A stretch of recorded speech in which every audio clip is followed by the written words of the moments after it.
කරපු පව් කුසල් බලයෙන් වහන්න පුළුවන් කියලා ඔබ මතක තියාගත්තා නම් ඒක තමයි ඔබ අහපු බණපදේ. ඒක තමයි ඔබගේ බහුශ්‍රృత බව. කවදා හරි ඔබ වරදකින් වැළකී පසුතැවෙන්න දෙයක් නැහැ නේ. කලින් මම මේවා කළා කියලා දුක් වෙන්න දෙයක් නැහැ නේ. ඇයි දුක් වෙන්න දෙයක් නැත්තේ? කුසල් බලයෙන් ඒවා වහලා. වහපු ඒවා අදින්නේ කවුද? අනේ මන් දන්නේ නැතුව මං කරපු ඒවා. ඒ කතා නෑ. ඇයි? එයා ඒකෙන් වැළකීලා දැන්. මැරෙන්නේ පව්කාරෙක් විදිහට නෙවෙයි.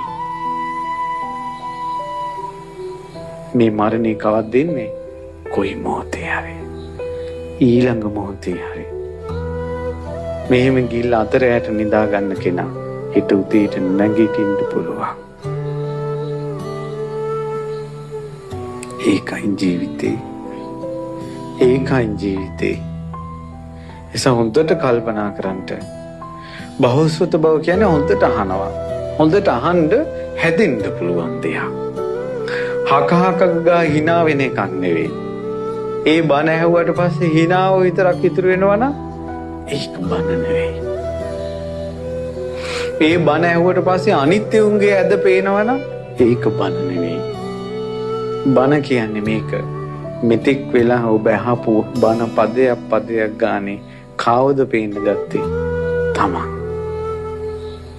මං කොයි වගේ කෙනෙක්ද කියලා තමන් ගැනම හිතෙනවා නම් ඒක බණ. මේ ධර්මයට කියන ඕපනයිකයි කියලා තමා තුළින්මයි බලන්න තියෙන්නේ. බණ ඇහුවට පස්සේ තමන් ගැන පේනවා නම් ඒ බණ අහන්න. බණ අහනකොට අනුන්ගේ ඇදකුද පේනවා නම් ඒක අහන්න එපා. ඒකට අනුන් හදන්න දෙයයි තමන් හැදෙන්නේ නැතුව. කර්මේ තමා එක්කයි එන්නේ. භුක්ති විඳින්න වෙන්නේ තමන්ට. එතකොට මේ ඔක්කොම මේ අහන වචනයක් ගානේ ධර්මය. එතකොට කෙනෙක් හැදෙන්නේ නැතුව පරණ ගොඩේම ඉන්න පුළුවන්. හැබැයි ධර්මයේ දන්නවා. ධර්මයේ දන්නවා නැමැති පින උඩ තියෙනවා. හැදෙන්න බැරි වුණාට. ඔහුගේ ගෙදර නිදානයක් තියෙනවා. ගන්න බැරි වුණාට. හැබැයි කවදා හරි ඔය නිදානේ නම් තියෙනවාමයි. බුදු කෙනෙක් ළඟ වුණත් පොළොව පළලා ඔය නිදානියයි ගන්නේ.